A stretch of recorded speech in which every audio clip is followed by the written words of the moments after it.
All right. Hello, everyone, and welcome to All Things Odd. I'm Dr. Natalie Phillips. I'm Dr. Hannah Galloway.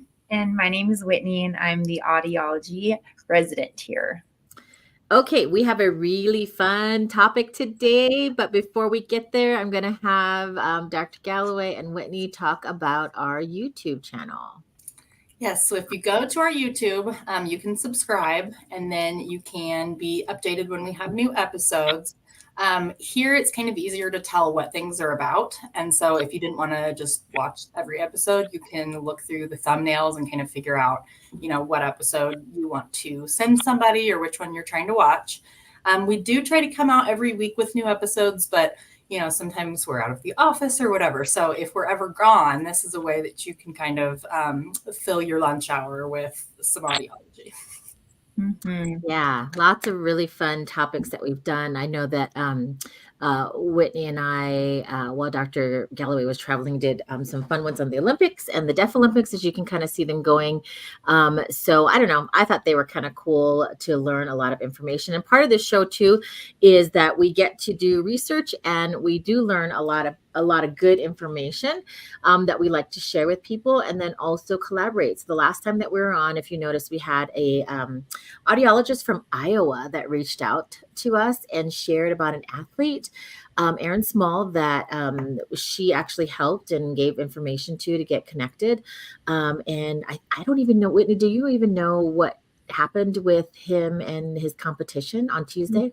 Well, I was looking, I saw that he made it to, I think it was like the quarter semifinals, but I actually just hopped on to look today before the show, and I didn't see anything. So I don't know, maybe if the finals haven't happened yet. So maybe if she's watching, she can fill us in. But Yeah. I'm like really cheering for him. I think that's so cool that he's a Phonak ambassador, and I just think it's really awesome and a good opportunity to spread awareness, and also for people who, especially kids who have hearing loss, with schools starting back up, to know that they can, do really big things, and it doesn't have to hold them back from their dreams, and they can be Olympic athletes. So I think it's really neat. Yeah, super cool. Okay, so today we're talking about animals and hearing loss, and we have a lot of really good information. I thought it was really interesting, some of the research that we found. So if you have any other information, or you want to share your experience with your pet, I was going to say with animals, but with your pet possibly, in hearing loss. It all stemmed because I will put up a picture later on, but I just adopted another puppy, and it was from a rescue. And so they don't know who the dad is, but the mom was a husky mix, and he's got some blue eyes. And I'll see if I can put up his picture actually. And so as I was talking about this puppy and sharing about him, an audiologist reached out, and she's like, oh my gosh, does he have hearing loss? And I was like, what? No. And for us, as audiologists, we know a syndrome called Waardenburg syndrome, that if you have like one blue eye and one brown eye or whatever it is, then it's possible that you have some hearing loss with that particular syndrome. So I was like, this lady's crazy, And then my daughter was saying, I don't think he hears because he's not answering to his name. And I thought, what? And I go, no. I said, he's hearing. He's just a puppy. He's just being stubborn. And obviously, when you first adopt them, they don't necessarily know their names. And so he's not answering to it because we're not calling him by his name that he was being called at in the kennel or whatever.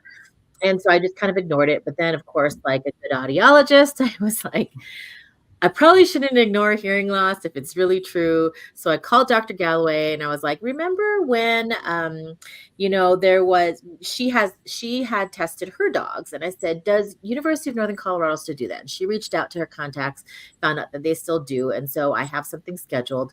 But the more research that I looked into it, like my husband looked at it and found that dogs that actually have white coats and blue eyes tend to have more of a hearing loss. And so that spurred this whole conversation and some of the things that we found out we're going to share about that. So our very first question that we're going to answer is, which animal has the best hearing?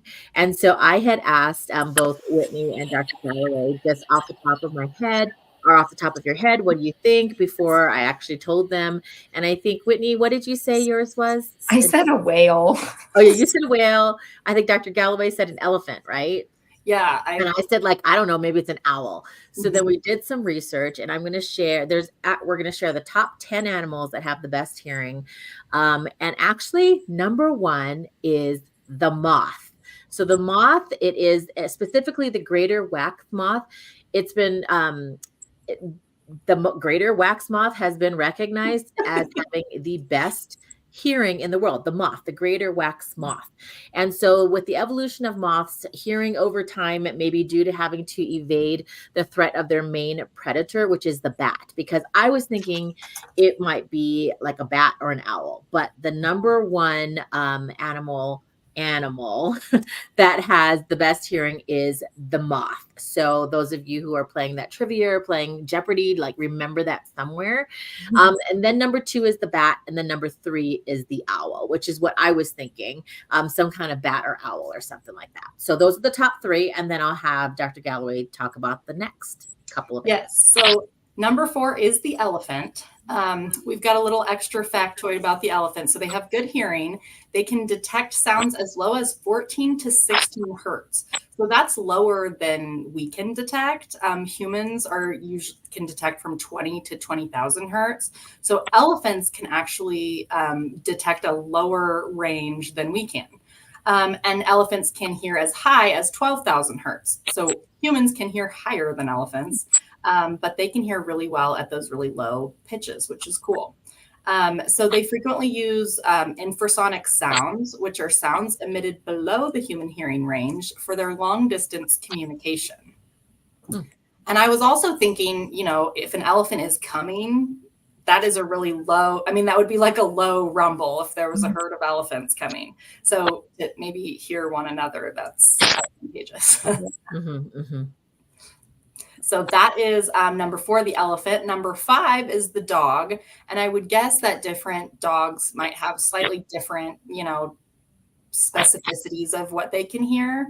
And then number 6 is the cat. So elephant for 4, 5 for dog, and 6 for cat. So at number 7 is a horse. Which that's kind of cool too. I also think of how like horses are able to kind of like move their ears around. Dolphin is at number 8. Number 9 is the rat. I don't like rats. I don't know about you guys. And then number 10 is a pigeon, and we have some facts on the pigeon. So they can actually hear the quietest sounds. So they also hear with infrasound, and it's much lower than we can hear. So they can actually hear as low as 0.5 hertz. So that is very, very, very low.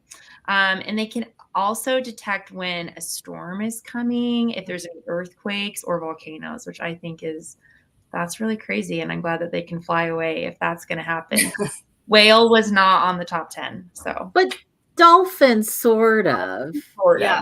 And I remember seeing an article about whales and how there's been more like whale incidents in the ocean because they use sonar location to figure out, where boats and things are, or to figure out where they can swim. But when there's boats and things, the sound, reflects off of the boat. And so then it messes up, their sonar location. Yeah.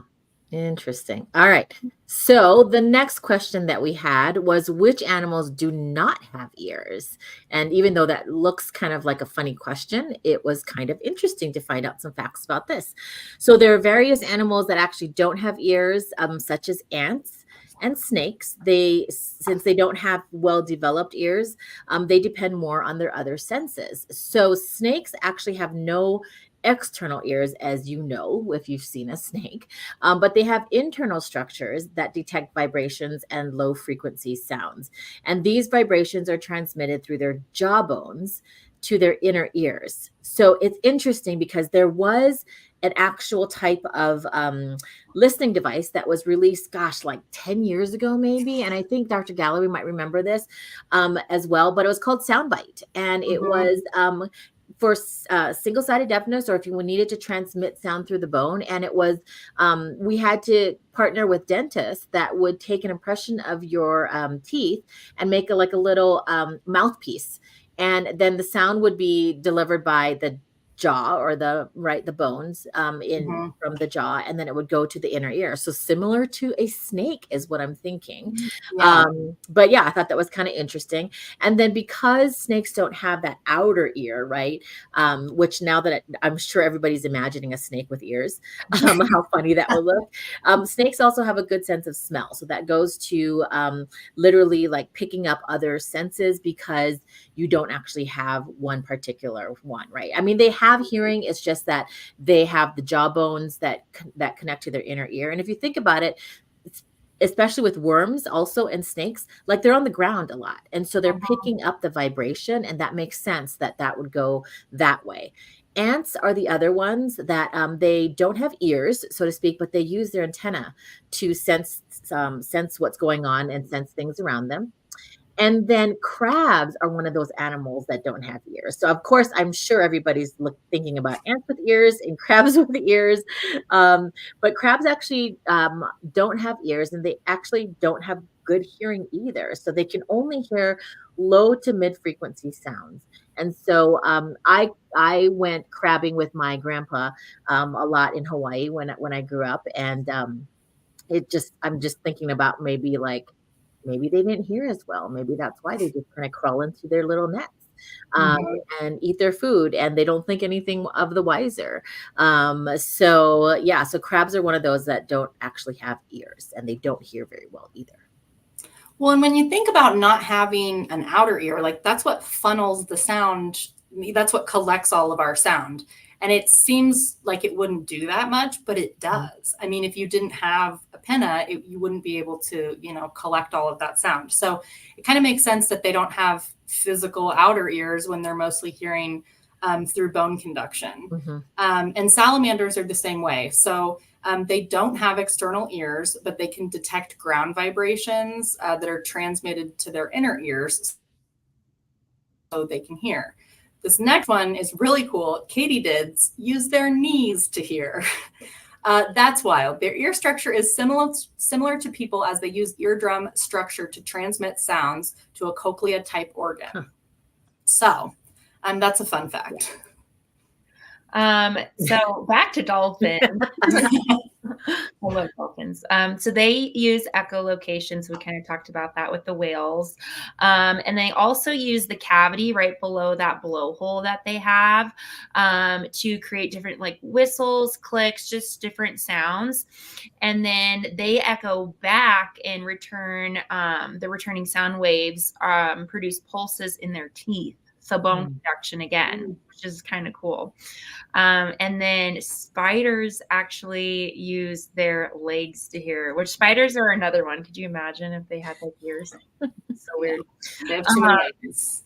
Yeah. So they have, which this is cool. So they have tiny hairs on all their legs, which if you dive into the human cochlea, we also have little hairs helping us hear.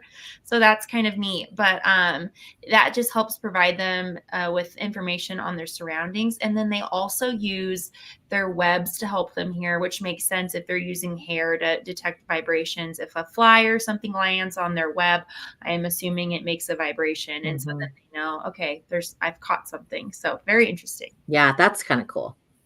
That is. And their webs are just so delicate too, that I'm like, even the wind blowing, would create like such vibrations. That's pretty crazy.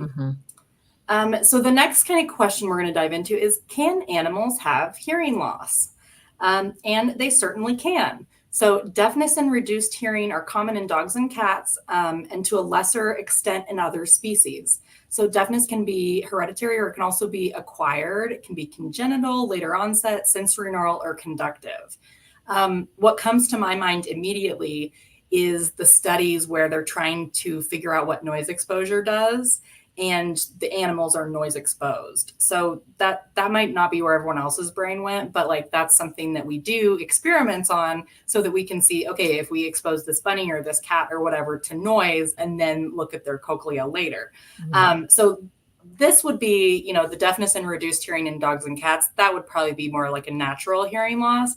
But a lot of times I think rats and rabbits are a lot of times the noise exposed animals that they will use to look at what that does to structures of the ear and everything. So yes, they can have hearing loss, and it can be caused by noise exposure or whatever else, but it can also happen naturally. And like Natalie said, different breeds of dogs have, more deafness. So like she said, the dogs with the lighter coats and the blue eyes. Like humans, dolphins tend to lose their high-pitched hearing first, which is interesting. And so the male dolphins tend to go deaf more often than the female dolphins. And some dolphins are also born with impaired hearing. So with humans, hearing loss can be genetic. So I'm guessing with dolphins, it can also be the same way.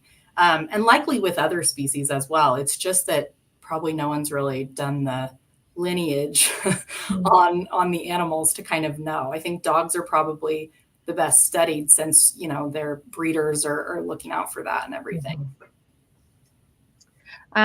So Dr. Galloway and I were actually talking about this study about cats. And so we learned that cats are actually born in their early weeks of life. They don't have any vision and they're also deaf. And so they actually acquire these senses by interacting with tactile stimuli. So if you think about the mom, like cleaning her babies, that's how those senses, I guess, develop. But there's been studies where if you like blindfold them for a while and then you take them off because they haven't had the ability for that since that sense of vision to develop, they're blind. So just very interesting, I thought. And then cephalopods, so octopus, squids, those types of animals, cuttlefish too, are truly deaf and they completely lack any kind of acoustic receptors. So I kind of feel bad for them because they live in a quiet world. Yeah, I was gonna say I kind of feel bad, but at the same time, like octopus, like they can but they can also like squirt you with their ink. True. So maybe that's the way that they, if something touches them or something, maybe it's more tactile than that sense is probably really good. Yeah. So also fun fact, as a toddler mom, read lots of books about animals and things. And octopus are solitary animals, so they live alone. They don't live in communities, which would make you not need to hear as much because you're just on your own doing your own thing, right? We have a whole book about solitary animals, and it's actually really cool because it talks about, like the sloth and the octopus and all these animals that maybe you've never thought about, but they're just loners. And the book kind of has a good message about how, some people, are loners. But yes, an octopus is a solitary animal, so maybe that's why they don't need to hear as much. Yeah. Makes me think of my one patient that I always tell people he lives out in the mountains, only comes down here for visits, his doctor visits, and to see us. And he didn't want any fancy hearing aid because he's like, I don't like people. I live in my cabin out in the mountains and I don't want to talk to anybody. And literally, it's kind of very similar and he's very happy. So yeah. So it just kind of reminded me of him. Yeah. Humans can be solitary animals too. We just don't necessarily call ourselves that. Right. So, I'm a solitary animal. Yeah. If you're a mom or if you're just interested in the book, it's called Solitary Animals and it's got really beautiful illustrations and I would recommend it. Very cool. Thanks. That's another tip. Thanks. Yeah. Okay, other animals that have hearing loss are minks. So minks are kind of think of like weasels, otters, ferrets, things like that. So with them and other mammals, there tends to be that correlation again of their color of their coat, which is a white coat, and deafness, which brings us down to, I'm going to put this back up, my cute little puppy with the white coat and the blue eyes. Definitely something that caught our eye, and super cute.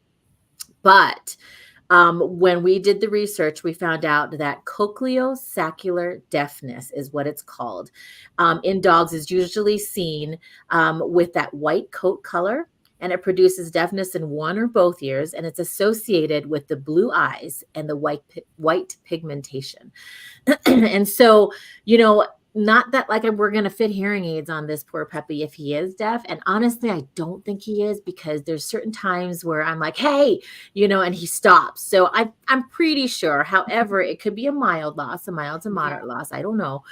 But I do one ear. What's that? Like you could have one deaf ear, and then True, the other could ear, be. Yep. your ear's okay. But I do have an appointment to have him tested. And yes, that's right. You can have animals tested, which brings us to the information of the Fetch Lab. And so I'm going to put up a picture. I'm going to take down a picture of Luca, who's my new puppy, that we're wondering if he's got hearing loss. And I'm going to put up another picture, and I'm going to have Whitney talk about the Fetch Lab, and then Dr. Galloway talk about the Fetch Lab as well. So I'm going to put up Whitney's picture and take down Luca real quick and have Whitney talk about the Fetch Lab. All right. So yes, if you didn't know, am a graduate student at UNC in Greeley, which is also where Dr. Galloway studied as well. But we have the ability some students are able to be graduate assistants for the Fetch Lab, but they also opened it up to other students in the audiology program to learn about, how Fetch Lab is ran, what we're looking for when we're testing different types of dogs.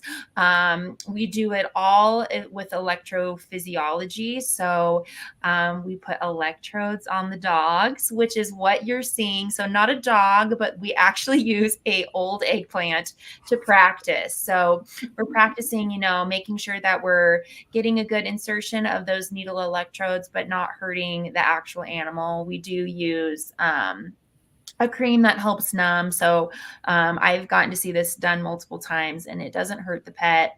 But this is me and my friend Kelsey. We are learning how to place the electrodes just into that skin of the very shrivelly eggplant, just making sure that we're not hurting the animal. So that is a picture of me, and it was very, very funny. Dr. Bright is at UNC, and she and Dr. Weber head this. And so they were instructing us on what to do.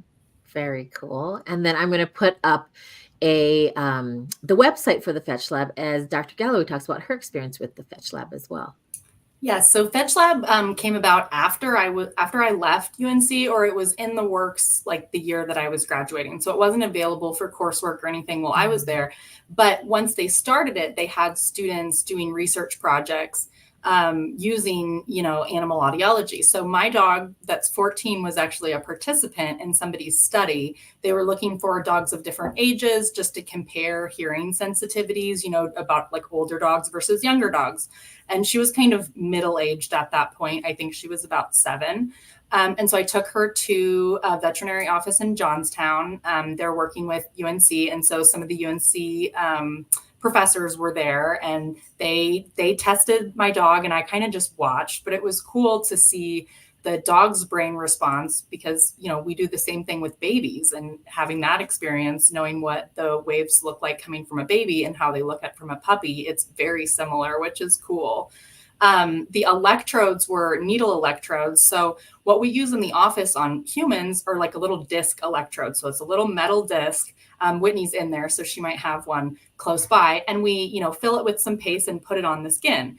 And it's as easy as that. But for the animals, we actually have to put the electrode through the skin. And so so that's a disposable electrode that we use on humans. So it's just like a little sticker goes on your head, and then it hooks up, to our equipment. Or, the non-disposable version is like a little metal cup that we fill with some paste and then tape it on your head.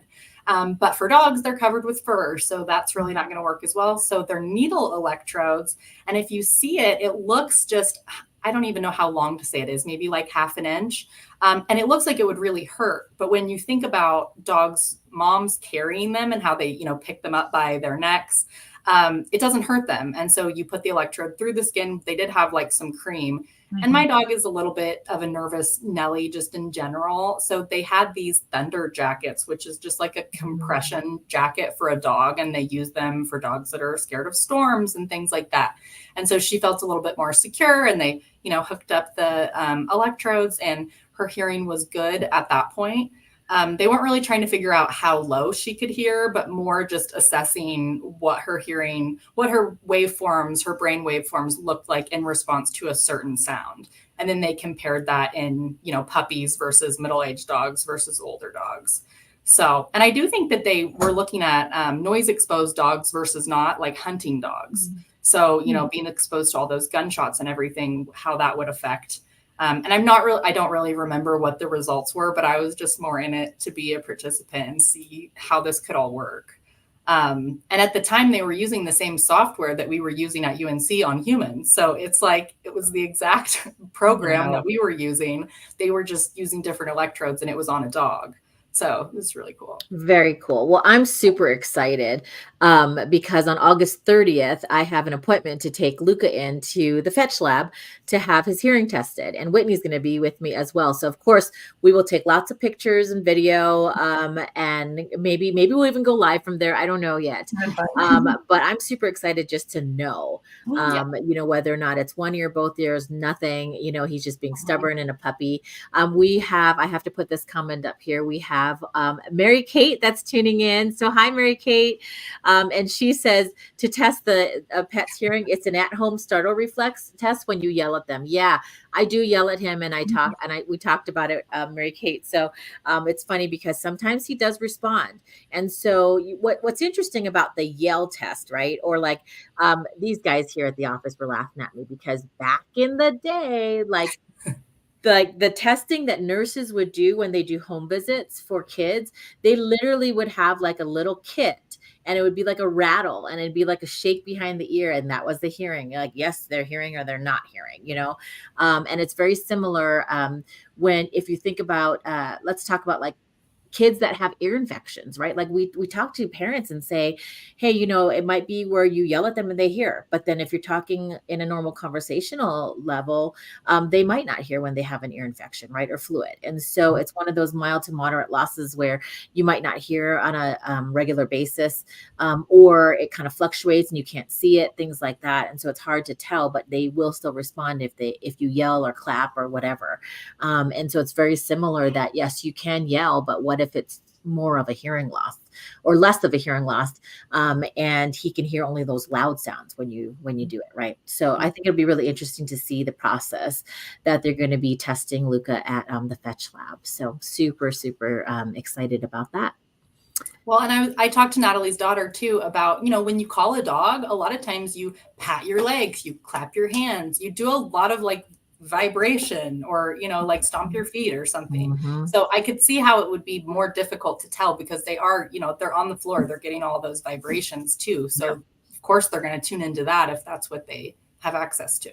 So we'll give an update after Dr. Phillips' puppy gets tested, and they can tell you all about the new advancements in animal hearing testing. Yeah, it'd be really interesting to see. So, So, if you have any other, comments, questions, maybe you've actually gone through testing your own pet with a different lab or whatever it is, then comment and we can kind of share that out, or share this out to people who are questioning whether or not their pet or certain animals have hearing loss, if they even have ears, and how do they hear. And then also you can probably wow people with your trivia of the animals that have the best hearing. So if there's any other topics you want us to talk about, then just reach out to us and let us know. Otherwise, we will see you next week. Hope you guys have a great weekend. Bye. Thank you. Bye.